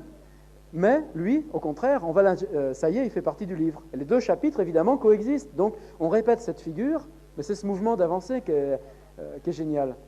Mais ça, par exemple, mais imaginez que dans ce cas-là, vous lisez le Pantagruel, vous essayez d'avoir cette idée un peu, et donc vous reconnaissez comment lui, qui n'a jamais écrit ce genre de truc, se trouve livré à ça, vous tombez dans le Gargantua. Vous tombez dans le Gargantua après être rentré dans la bouche du géant et avoir découvert ces villes de Rouen, Nantes, Poitiers et la Touraine. Et bien, le Gargantua, où il commence? Au pays même de Gargantua, c'est-à-dire c'est cette bataille dans les foisses avec Picrocole, etc. Et donc l'expérience de l'enfance, c'est-à-dire l'expérience fondatrice du Gargantua, si vous la lisez après le Pantagruel, ça devient une espèce de continuité, c'est-à-dire que ça devient non pas une écriture réaliste, comme on dit de Rabelais, mais l'entrée par l'écriture dans un monde qui est fantasmé jusqu'au point qu'on peut le vivre réellement. Pour moi, un chamboulement qui me paraît fondamental. Et à ce moment-là, croyez-moi, à ce moment-là, tout prend un petit peu sa place. Vous lisez, au bout de Gargantua, il y a Thélème. Alors là aussi, Thélème, qu'est-ce qu'on nous la rabâche dans la gare des Michards? L'abbaye du fais ce qu'il te plaît. Bon, d'accord, simplement, fais ce qu'il te plaît, ça veut dire, dans les abbayes, il y a des abbayes pour les hommes, des abbayes pour les femmes. Eh bien, nous, on va faire une abbaye où les hommes et les femmes sont ensemble. Voilà ce que fait le frère Jean. Simplement, 3 pages après, à mesure qu'on la décrit, et ben là, oui, c'est le couloir pour les hommes, là, c'est le couloir pour les femmes. Dans les abbayes, on n'a pas le droit de sortir. On va faire une abbaye qui n'a pas de mur. Ben oui, mais toutes les fenêtres sont vers l'intérieur. Donc Rabelais se fait piéger lui-même par sa description et Gargantua s'arrête. Si vous lisez après ça le Pantagruel, vous comprenez strictement rien, quoi. Après, par contre, vous lisez le tiers livre, et là, on est dans une vraie utopie. Panurge a eu comme prix de sa guerre dans le Pantagruel, en récompense, le pays d'utopie. C'est-à-dire un pays qui est dans le pays de nulle part, tout de l'autre côté du monde. Il fait strictement le monde à l'envers. Il ne fait pas ce qui lui plaît. Il vend le blé en herbe, il vend l'ours avant de l'avoir tué, etc. Bon, on se trouve dans un vrai travail d'utopie. Et donc, pour moi, à ce moment-là, l'œuvre, elle est lue. Et c'est à ce moment-là, par exemple, où il faut... Bon, à la limite, tant pis si j'ai rien parlé de ce que je voulais dire, mais on s'est au moins mis proche de Rabelais pendant un moment, et peut-être ça vous incitera à le lire autrement. Regardez, par exemple, dans le massacre... on a tous des Lagarde en Michard parce qu'on les a tous gardés dans les greniers. Vous verrez qu'il cite évidemment le tiers-livre, Gargantua, etc. Enfin, il cite principalement Gargantua. On ne cite pas Pantagruel dans la Garde des Michards. On donne plein d'extraits du Gargantua, on ne met aucun extrait du petit Pantagruel de 1532, qui moi pourtant est pas le livre de chevet, mais disons qu'un livre au bout de 12 ans et 5 ou 6 lectures intenses, je trouve toujours dedans. Tout à l'heure encore, des trucs, cet arrangement-là, on ne l'avait pas pensé comme tel. C'est complètement hypnotique. Il y a quelques auteurs comme ça, dont Rabelais, Saint-Simon, peut-être Michaud, etc. Quand on les lit, la nuit, quand on s'endort, quand on rêve dans la langue où eux, ils sont. Baudelaire aussi, comme ça. Et c'est une qualité extrêmement rare, quoi, quand on est dans un auteur et que ça se prolonge dans l'univers nocturne. Ouais, le seul passage du Pantagruel qui est cité dans le Lagarde des Michards, c'est cette fameuse lettre que vous connaissez, Gargantua écrit à son fils pour l'inciter à faire des études, et c'est cette grande lettre dont on dit voilà le programme humaniste. Et là, je vais commencer à faire refermer mes petites boîtes, là, parce qu'à 11h, nous, on est pris par une lecture, donc il faut qu'on finisse. Mais donc, il fait ce grand programme avec des phrases qui sont fantastiques. C'est là où il y a une phrase d'ailleurs qui n'est pas de Rabelais. « Science sans conscience n'est que ruine de l'âme ». C'est du même ordre que celle dans Tiers-Livre, « Je ne construis que pierre vive, ce sont hommes ». Bon, ces espèces de morceaux de cailloux de langue quoi, que ce mec-là nous balance. Il y a 15 pages où c'est de la gaudriole, et puis la 15e page, « Je ne construis que pierre vive, ce sont hommes ». Et bon, et quand on prend des coups comme ça dans la figure, bon, c'est ça qui manie une œuvre... donc dans ce vrac, dans cette inégalité, mais en même temps avec ces trucs qui la traversent et qui sont complètement d'ordre hypnotique et fondamentaux dans je dirais dans la rythmique de la langue, quoi. Donc dans cette lettre, Science sans conscience n'est que ruine de l'âme, c'est là où il annonce je vois les brigands et les aventuriers, donc c'est le père qui écrit à son fils, plus savants que les savants de mon temps. Et il lui donne tout un programme en disant je veux que de l'astronomie sache tous les canons, je veux que tu apprennes le latin et le grec et l'arabe, etc. Bon, quand il balance ce programme, il n'y a qu'un seul truc, c'est qu'on vient de suivre 5 chapitres de Pantagruel où il a fait le tour de France des universités, où à Bordeaux il a appris un truc, à Toulouse il a appris le droit, à Montpellier il a appris la médecine, à Avignon il a appris à jouer du cerf-croupière, nous dit-on, et ainsi de suite, jusqu'à Paris. Et donc, les études de Pantagruel sont finies. Comment Rabelais, qui va tout bouleverser dans ses bouquins, ne s'est pas aperçu de ça? Il faut vraiment le prendre pour un naïf qu'il n'était pas, puisqu'il a réédité son livre, il a rajouté des chapitres, il a bouleversé des ordres, etc. Or, il a laissé précisément le chapitre où Gargantua donne le programme d'études à son propre fils, après son tour de France des universités, et le chapitre il y a une phrase qui est géniale là-dedans, enfin géniale à ce point-là, il dit surveille tes fréquentations, révère ton précepteur et garde-toi des aventuriers. Page suivante, Panurge, lequel avait 60 manières de gagner, enfin, il avait je ne sais pas combien de manières 30 manières de gagner de l'argent, mais 63 de les dépenser. Enfin, il avait 63 manières de dépenser l'argent, mais autant d'en gagner, dont la plus commune était par manière de larcin furtivement fait. Bon, donc si ce n'est pas ça le type même de l'aventurier, il revient des Turcs à ce récit qui arrive sur l'hélico. Les Turcs se sont saisis de Panurge, l'ont embroché pour le rôtir au-dessus d'un feu. Lui, il chope les lardons, il envoie les lardons au chien, et c'est lui qui embroche le... Bon, si ce n'est pas le type même de l'aventurier, celui qui pratique toutes ces conneries sur le pavé de Paris, bon, c'est l'histoire de la chienne, bon, enfin,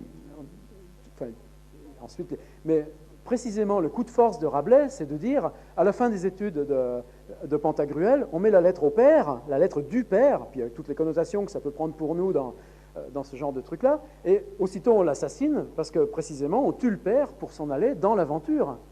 Et le Pantagruel, pour moi, il est très fort à cause de ça. Qu'on ne me fasse pas penser que Rabelais n'est pas celui lui-même. Ah, si je mettais ce chapitre 20 pages avant, qu'est-ce qui se passerait, quoi? En plus, c'était des plaques de bois avec les caractères. C'était rien de plus facile mécaniquement. C'était aussi facile qu'à la Docutec, quoi. Donc, ça, et bien, ce chapitre-là, on l'intercale dans la gare des Michards, dans la civilisation du Gargantua, en disant, voyez comme Rabelais, c'est les valeurs du bon savoir, les valeurs des bonnes pratiques, les valeurs moyennes, les valeurs de l'homme moyen, de l'homme honnête. Et on en a fait un petit peu cet archétype du savoir moyen. Or, dans les livres même de Rabelais, c'est beaucoup plus complexe. Donc, c'est pour ça, alors, là, je continue de fermer mes boîtes, et je m'en souviens très bien. Tout à l'heure, j'étais parti en 1524.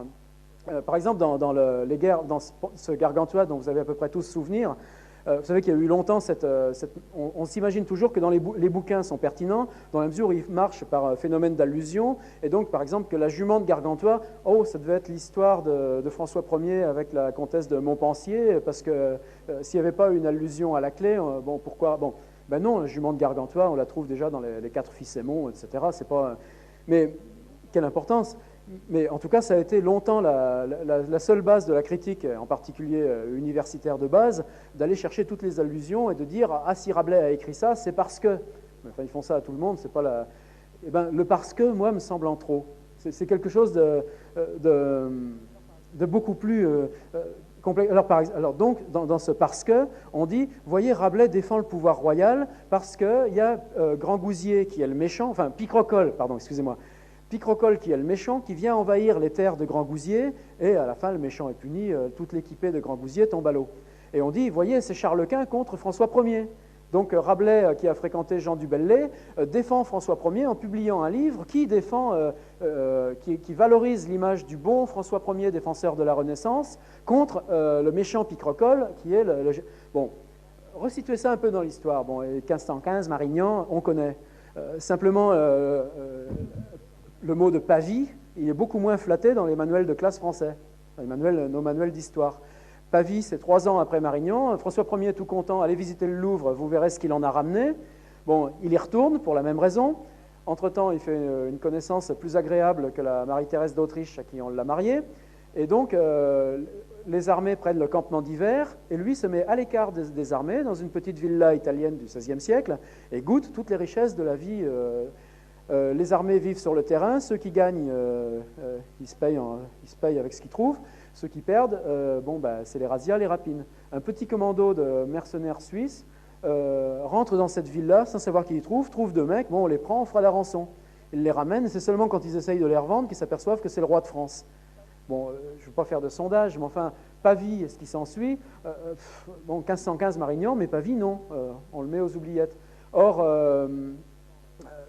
Pavie, ensuite, ça veut dire que pendant 8 ans d'affilée, je ne sais même pas si c'est pas plus que ça, je crois que c'est 12 ans, François Ier est transféré dans un donjon près de Madrid qu'on visite encore, sans eau, sans latrine, enfin des conditions. Et au bout de 5 ou 6 ans, une période d'ailleurs qui est très marrante, parce qu'entre ça et Édith Cresson, c'est la seule période où la France a été dirigée par une femme, Marguerite de Navarre. Et en fait, l'histoire de la Renaissance, c'est beaucoup plus cette espèce de jeu entre Marguerite de Navarre, qui elle, est une femme… elle y relisait l'Heptaméron et tous ces trucs-là, enfin, toutes ces poésies. C'est une femme qui a toujours protégé Marot. Le tiers-livre lui est dédié. Quelqu'un qui a eu une ligne fixe, simplement, elle aussi, quand c'était Marguerite de Navarre qui avait un peu barre sur son frère, ça allait. Quand c'était la Sorbonne et les théologiens, Marguerite de Navarre, on l'envoyait à Troyes ou ailleurs. Jean du Bellay, on l'envoyait ambassadeur à Rome. Et puis, ça a été constamment un mouvement de bascule. Mais ces années où la Marguerite a eu la France, disons, dans les mains officielles de régente, c'est vraiment les périodes dures de ce règne, quoi. Et François Ier, pour… ça aussi, si c'est des trucs que vous savez par cœur, dites-le moi, parce que au bout de 6 ans, l'État français monnaie avec le truc de Charles Quint, qu'on récupère le roi, mais qu'en échange, on lui donne 2 otages. Les 2 otages, c'est les 2 fils du roi François Ier. Bon, nous, évidemment, ça aussi, ça nous semble un peu bizarroïde, on ne ferait pas ça. Bon, les deux fils de François Ier vont être captifs de Charles Quint pendant une période aussi longue. C'est-à-dire, par exemple, l'aîné, qui deviendra Henri II, arrivera là-bas à l'âge de 6 ou 7 ans et reviendra à l'âge de 15 ans. Bon, il était de tradition dans la cour, bon, par exemple, même au temps de Louis XIV, l'aîné, on lui donnait une éducation. Le suivant, pour pas qu'il y ait de danger de guerre civile, on s'arrangeait bien ce qui fait que quand le premier éclaboussait, c'était un peu le problème. Mais ça a continué tout le temps de la royauté. Mais Rabelais a 45 ans quand il écrit le tiers-livre, François Ier est mort, et c'est ce Henri II qui devient roi de France. Bon, imaginez l'humanisme et la culture de ce gars-là, dans des conditions d'éducation telles qu'il a eues. Ils n'ont même pas eu le droit d'avoir un précepteur, etc. Bon, je reviens à mes années 1520, donc dans ces époques-là de la captivité de Pavie. 3 incursions anglaises, dont une qui va jusqu'à Vernon, à chaque fois brûlant toutes les villes jusqu'à Vernon. Les villes étaient en bois, c'était pas trop difficile. Autre truc, le sac de Rome, c'est un truc qu'on apprend aussi dans les chapitres d'histoire, mais qu'on met à un autre endroit. Le sac de Rome, c'est 1527. Donc précisément, le moment où Rabelais a quitté ce couvent de Fontenay-le-Comte pour être secrétaire particulier de Geoffroy d'Estissac. Mais donc, ce gars-là a passé 15 ans de sa vie dans des couvents. Ça voulait dire que ces types de 15 ans à 25 ans vivent les mains nues dans des pays en état de guerre civile. Le rapport, tout à l'heure je parlais de Charles Quint, François Ier, c'est que François Ier avait un cousin qui s'appelait le connétable de Bourbon, enfin, qui possédait donc le tiers du territoire français, enfin, puisque Bourgogne, Auvergne, Limousin, etc. Et donc qui était une force politique considérable, enfin largement plus considérable que l'Île-de-France et ce qui était que son cousin. Et tous les deux s'étaient présentés, d'ailleurs, je crois, l'empereur, c'est-à-dire le titre qu'avait Charles Quint, c'était un titre électif. C'est-à-dire que François Ier avait été déboulonné dans cette élection du titre d'empereur. À partir du moment où il est déboulonné, c'est vrai que Charles Quint finance Bourbon pour mener une guerre civile. Ça veut dire que pendant plus de 12 ans, c'est-à-dire 1515-1527, là je ne suis pas historien, et donc c'est juste pour mettre des schémas, du Limousin par exemple, ils viendront, mais jusqu'à Poitiers, et des bandes armées, et ça finira par ce truc du sac de Rome, où Bourbon finira assassiné sur les remparts là-bas, à la tête d'une petite poignée de mercenaires. Mais pendant 12 ans, là où est Rabelais, ce sera... pourquoi, quand ils prennent, par exemple, quand ils voyagent de Maillezais à Bordeaux, on prend, c'est-à-dire de Niort, on va en barque jusqu'à Arcet. À Arcet, on prend un petit bateau à quille, un petit quillard jusqu'à La Rochelle. Et à La Rochelle, on prend un bateau de mer jusqu'à Bordeaux. Bon, reprenez dans ce cas-là le Gargantua. Il y a ce moine qui est à l'église. Ça aussi, nous, on se le fera ce soir pour rire, quoi. Mais voilà des types qui sont dans un couvent, qui voient une armée autour d'eux et qui n'ont que leur croix pour se défendre. Bon, est-ce que c'est la peine d'aller convoquer François Ier et tout ça pour expliquer qu'un type, du coup, en 1500, enfin, à l'âge mûr, décide d'écrire que des types à main nue dans un couvent avec des petits canifs. La seule arme qu'ils ont, c'est les petits canifs pour ouvrir les noix. Un beau petit gouet dont les enfants servent pour... Bon, et c'est avec ça qu'ils vont aller égorger toute une bande de guerre civile, celle de Grand Gousier. Bon, vous voyez, si on se remet un petit peu dans cette ambiance... Bon, on va pas continuer, mais ça vaut le coup, quoi, d'aller là-dedans. Parce que si c'est ces problématiques-là, ben, finalement, c'est nos problématiques à nous dans la compréhension du monde et le rapport qu'on a au monde, quoi. On n'a plus rien à lire un auteur de musée ou un auteur où il faut décrypter des allusions. Bon, je vais finir un petit peu sur une touche, pas scientifique, parce que j'en suis bien incapable, mais... deux contemporains de Rabelais, un qui s'appelle Tycho Brahe, vous le connaissez? Ah, quand même, mais ça fait plaisir qu'il y en ait qui disent non. Tycho Brahe, c'est l'astronome officiel. Et pour moi, c'est un personnage qui est génial aussi dans la biographie, parce qu'il est allé à Florence, il a voyagé, c'est-à-dire que lui aussi s'est rendu sur les lieux où étaient les traductions des vieux textes, etc. Il possédait une île qu'on voit toujours à quelques encablures de Copenhague, une île qui lui appartenait en propre. Et pendant plus de 30 ans d'affilée, cet homme-là, le soir, montait sur une estrade, et on a les gravures de Tycho Brahe sur son estrade. Et là aussi, vous allez voir, ça va boucler avec le livre et tout ça. Donc c'est une estrade à 2 mètres de haut. Tycho Brahe est sur je ne sais pas si Eric est encore là, sur un fauteuil sur une chaise avec des accoudoirs. Et pendant 30 ans, tous les soirs, cet homme vient se mettre et à l'œil nu parce que la lentille optique, ce sera 50 ans après, parle les étoiles qu'il voit. C'est-à-dire, il parle ce qu'il voit. Et sous l'estrade, il y a deux hommes. Un qui est sur une table avec une bougie et qui copie tout ce que dit l'autre. Et l'autre, avec un instrument qui fait 2 mètres de haut, la Docutech de l'époque, c'est une horloge à sable et à eau. C'est comme ça que ça compte doublement le temps. C'est un truc... parce qu'on avait les horloges à sable, les horloges à eau, mais pour que Tycho Brahe, pour que ses mesures soient exactes, il préférait avoir les deux dans une. Et son horloge était un monstre très célèbre. Il y a des scientifiques dans la salle, et donc, n'étant pas devant des élèves de 5e, je fais gaffe. Mais ça va? Ce sera après, la danse. Bon, je continue mes élucubrations pseudo-scientifiques. Donc, le Tycho Brahe est sur son estrade. Et donc, pourquoi je parle de ça? D'une part, parce que le monde, la perception du monde est une diction. Le monde n'existe pas, sauf ce que j'en dis et ce qu'on écrit de ce que je dis. Ça veut dire que ce qui existe, c'est le livre qui relate. Et ça, c'est jusqu'au XIXe siècle, c'est jusqu'à Jules Verne qui, lui, détourne ça un petit peu.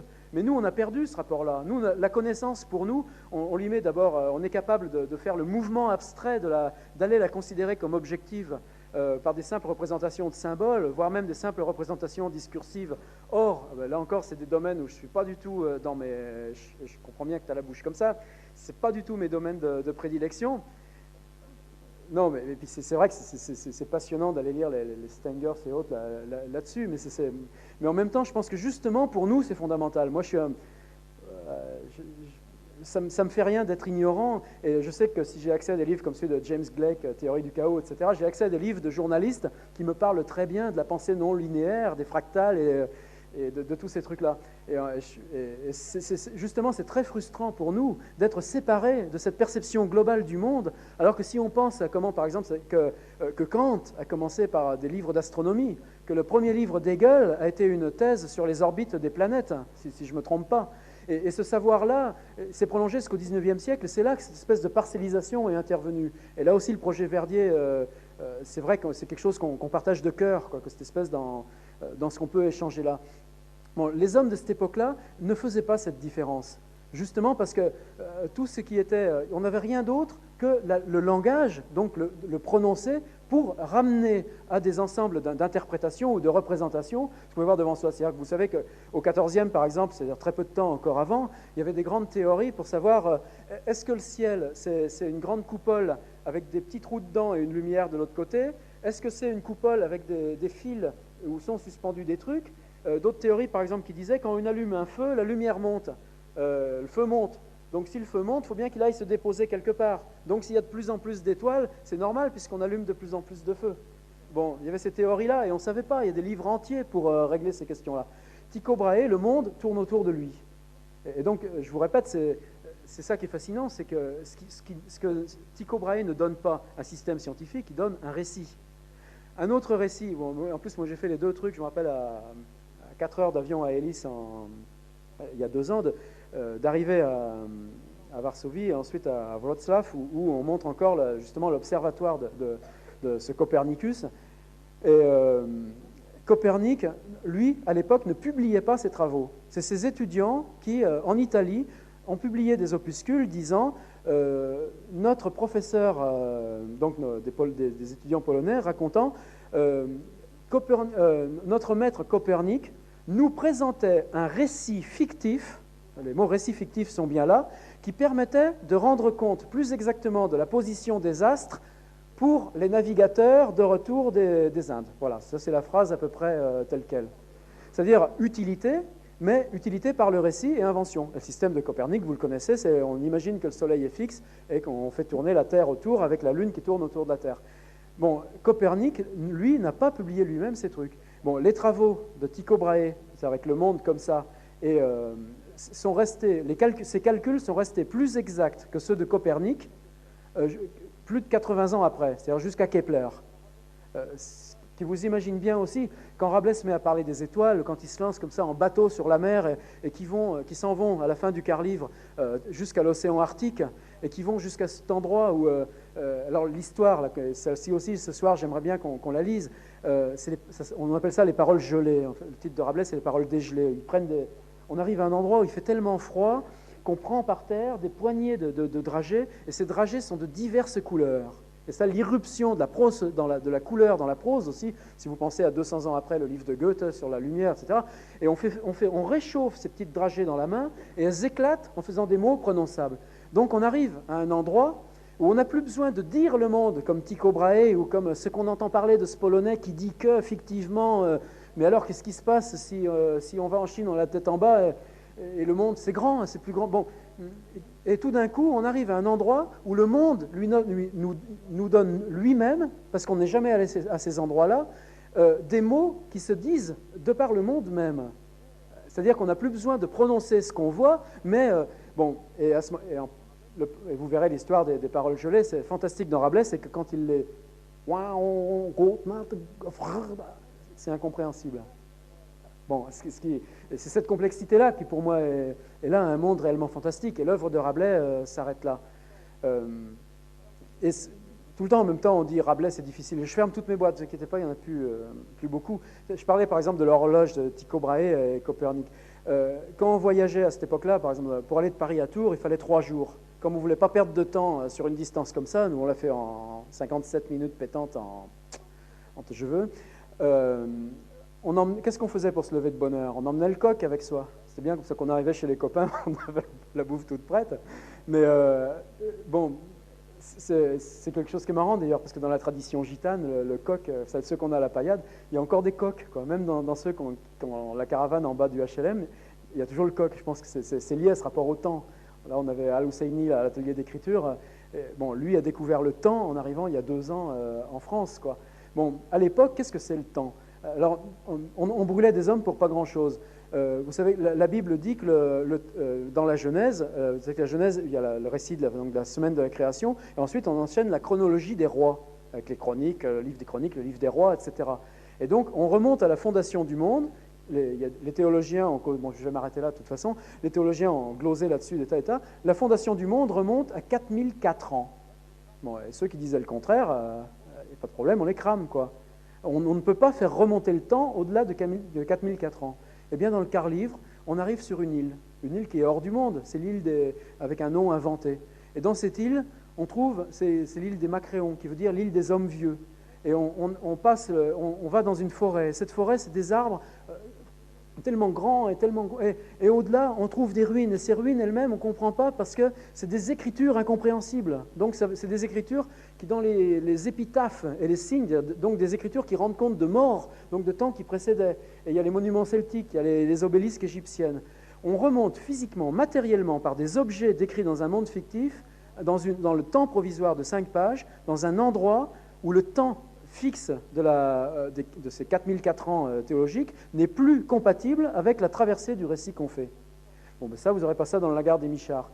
Mais moi, il se trouve qu'aujourd'hui, la difficulté qu'on a, nous, pauvres couillons, à lire, enfin, à comprendre 80 ans après les idées toutes simples de Einstein et puis ce que tous ces élucubreurs de scientifiques vont nous inventer depuis, compression, dilatation de temps, etc. Bon, ben, quand on relit l'île des vieillards, il me semble qu'aujourd'hui, ça fait du bien. Ça prend une autre force, une autre actualité, quoi. Et moi, disons, Rabelais et le vin, et je vais m'arrêter, mais sauf si vous voulez qu'on continue, parce que il y a plein de trucs. Non, je voudrais juste finir quand même sur une phrase de Rabelais. Ouais, puis après, je finirai peut-être sur autre chose, mais non, parce que tout à l'heure, j'ai failli en parler, c'est en parlant justement de ces langues folles, et de ces langues qui nomment, et de ces mots inventés. Et nous, on a toujours ce réflexe de dire « Ah, que c'est triste le vieux français ». Bon, là-dessus, d'abord, moi j'ai des réponses toutes prêtes. Gérard de Nerval, qui n'est pas n'importe qui, quoi qu'en dise Piekarski. Ah, bon. Les gens qui prétendent ne pas comprendre l'ancien français sont des gens dépourvus de sentiments poétiques. Nerval. Là, ça ne regarde pas Hervé, il n'y a pas de problème. Et une autre phrase, non, je la remballe parce que je m'égalais à Nerval. Non, c'est vrai que les 3 premiers quarts d'heure qu'on passe, bon, en fait, c'est pas une phrase, c'est que je pense souvent à ces petits gamins quand on se prend les gamins à 4 ans ou 5 ans et qu'en vélo, on prend la clé multiprise, qu'on enlève les roulettes, bon, qu'ils se prennent la première baigne, la deuxième baigne, et puis qu'une demi-heure après, bon, c'est bon, ils savent faire du vélo, quoi. Bon, l'ancien français... Ah non, ça y est, je l'ai retrouvé, c'est Paul Valéry. Il dit, l'ancien français, c'est une langue étrangère qu'on sait d'avance. Ça va les coups, je m'en souviens. Bon, franchement, passez 3 quarts d'heure, prenez Montaigne pour vous habituer. 3 quarts d'heure de Montaigne, et puis ça y est, on est capable de se l'emmener dans la poche. Prenez Rabelais, ben vous verrez que c'est vite fait l'acclimatation. Et qu'on a plus de plaisir finalement, justement, à ce qu'on ne comprend pas. Parce que reste une donnée mystérieuse qui participe justement du fait qu'on nomme le monde, mais qu'on est dans cette frange où on ne le comprend pas, le monde. Et que donc que les mots aillent jusqu'à leur propre opacité, eh bien ça vaut le coup. Ça vaut le coup de nommer, justement parce que dans le fait de nommer, on touche ce qui résiste. Et à ce moment-là, vous verrez que ça va vite à lire et qu'on trouve, bon, tout simplement, on oublie toutes ces conneries et on ne dit plus qu'est-ce que sont dans un bourrabaquin, ben, ça vaut largement autant que la marquise sortie à 5 heures. Non, moi, là je déconne parce que c'est la fatigue, mais on passe voilà, et là par contre, non, c'est là que je voulais finir sur une touche ultra sérieuse par contre, ou même les linguistes peuvent m'écouter. C'est le mode de juxtaposition qu'il y a dans Rabelais. C'est-à-dire que si vous lisez une édition annotée, vous trouverez tel mot, ça veut dire ça, tel mot, ça veut dire ça, tel mot, avec des phénomènes qui nous sont passionnants à étudier pour nous qui aimons ça, qui aimons à revenir à ce genre d'études. Par exemple, à l'époque, bon, nous, on a hérité de tas de mots, on a francisé des tas de mots du grec, du latin, etc., pour faire notre sauce. Simplement, les Anglais n'avaient pas fait ça encore. Tu me contrediras si je me trompe, mais les Anglais, parce que c'était plus proche, ont repris au vocabulaire français des dizaines et des dizaines. Par exemple, to bargain, marchander, était un mot du XVIe courant, barguigner. Et nous, on a perdu l'usage de barguigner, alors que les Anglais ont gardé to bargain. Et ça, il y en a, bon, je ne les ai pas en tête évidemment, mais je crois qu'il y en a au moins 50 ou 70. Michael Scratch, lui en tout cas, a fait l'inventaire de ça. Mais ce Code Grave, qui a fait le premier dictionnaire anglais-français, français-anglais, lui, du coup, a plein de mots où on retrouve justement le passage tel quel d'une langue dans l'autre. Et l'anglais les a préservés alors que nous, on les a oubliés. C'est des jeux qui, pour nous, sont stupéfiants. Mais quand on lit Rabelais, évidemment, barguigner, on a tendance à aller chercher le dictionnaire. Mais simplement, le moment où on trouve barguigner, bon, par exemple, dans cette fameuse scène des moutons de Panurge, bon, vous connaissez l'anecdote, 2 bateaux qui se croisent, ceux qui s'en vont vers l'inconnu, le bateau qui rentre en sens inverse. Là-dessus, Rabelais greffe une vieille farce médiévale, tout droit transposée de patelin et puis d'une vieille des histoires comme on s'en raconte dans les veillées campagnardes. Panurge décide d'acheter un mouton, enfin l'autre le traite de cocu en fait. C'est vrai que Panurge est représenté avec tous les éléments qu'il faut. Panurge, pour se venger, décide d'acheter un mouton. L'autre lui vend 5 fois son prix. Panurge accepte et achète le chef du troupeau et balance le troupeau à l'eau. Donc le reste du troupeau se jette à l'eau aussi. Et quand le marchand de moutons et tous ses ouailles s'accrochent à la laine des moutons, ils plongent dans l'eau et quand ils essayent de surnager, les autres avec les avirons leur enfoncent la gueule et c'est réglé. Donc vous voyez la douceur de la farce. Bon, et nous, l'expression « ah, c'est les moutons de Panurge ». Bah, disons que je suis sûr que parmi vous, il y en a qui ne se rappelaient plus de l'anecdote, quoi. Mais cette phrase où il y a les avirons et que... Bon, c'est quelque chose où nous, on est transportés dans un autre univers. Je vais quand même arriver à ma conclusion avec tout ça.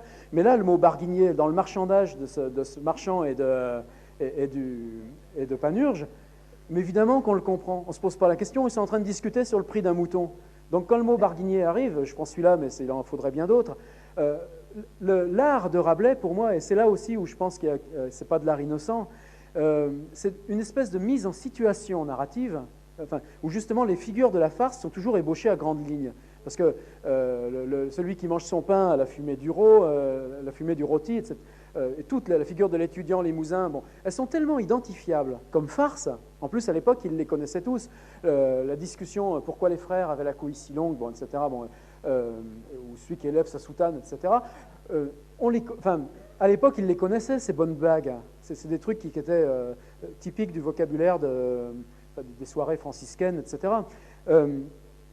Des plaisanteries, ça c'est un sorbonniste très sérieux, Étienne Gilson, qui avait fait un peu l'inventaire de tous ces trucs-là.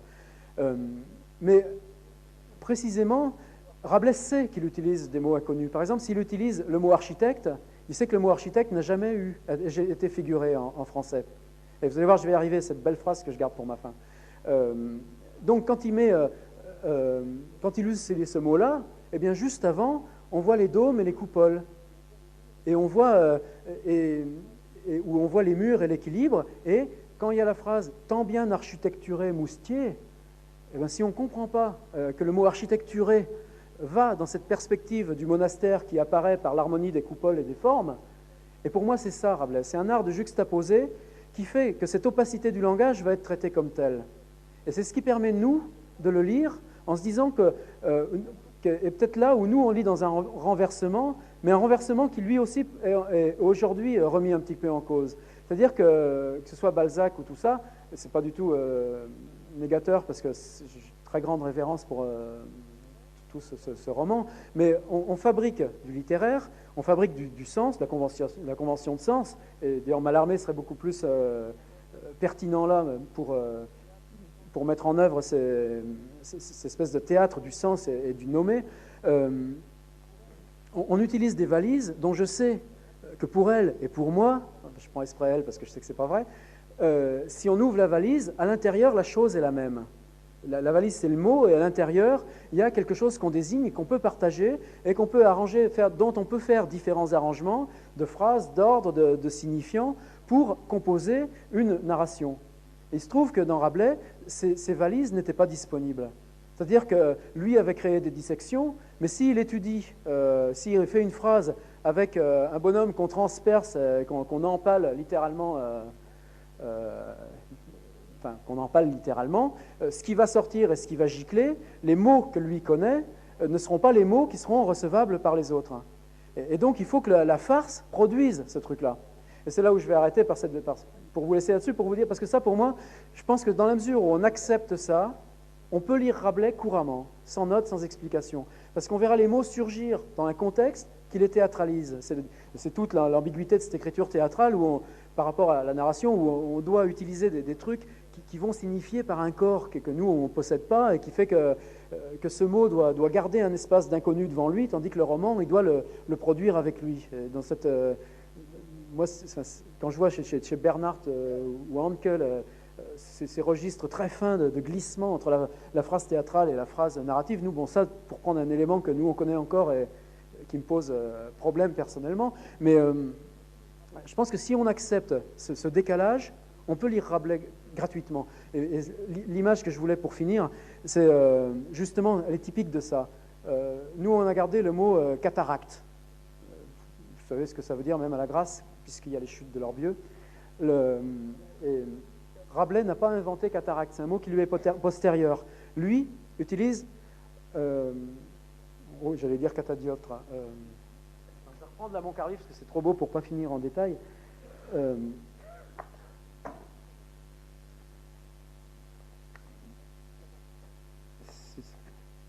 Il invente le mot catastrophe aussi dans le Carlivre. Il invente sarcasme. Il invente aussi des mots dont il dit, parce il complète d'un truc, bref, déclaration d'aucune diction plus obscure contenue au 4e dit. Et il y a un endroit où il dit mots faits à plaisir comme divers autres dans ce livre. C'est aussi quelque chose que j'aime beaucoup. Voilà. Non. Ouais, c'est phare. Excusez-moi. C'est pas vrai.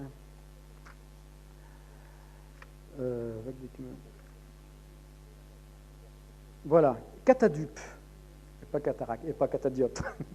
Catadupe du Nil, lieu en Éthiopie, auquel le Nil tombe de haute montagne en si horrible bruit que les voisins du lieu sont presque tous sourds, comme écrit Claude Gallien.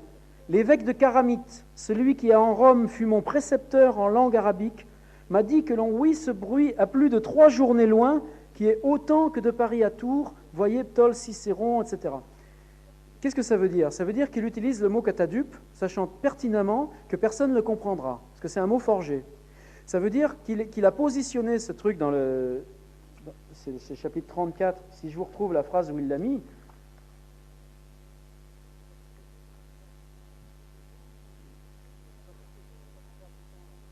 Non, je ne vais pas le chercher parce que je ne veux pas qu'on perde du temps alors que vous devez être assez fatigué, moi aussi. C'est-à-dire que le moment où il le positionne, c'est précisément dans un chapitre où il capture une baleine, objet... bon là, vous savez, il y a la baleine de Port-la-Nouvelle, là, qui allait visiter le club 3e âge de Rieux-en-Val la semaine dernière.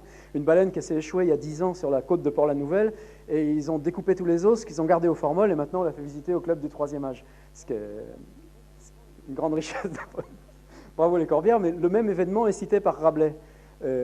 Pas loin d'ici en Camargue ou aussi en Vendée. Enfin, nous, dans mon petit bled en Vendée, on gardait aussi un fanon de baleine échoué au XVIIe siècle. Bon, et Rabelais, pour parler de ce monstre de la baleine, dit qu'il faisait un bruit, un jet d'eau au-dessus par les évents, tel que ça semblait le bruit des catadupes. C'est-à-dire au moment où il invente catadupe, il le met en situation dans ce bruit, dans cette terreur, etc. Quand il l'explique, lieu en Éthiopie, passion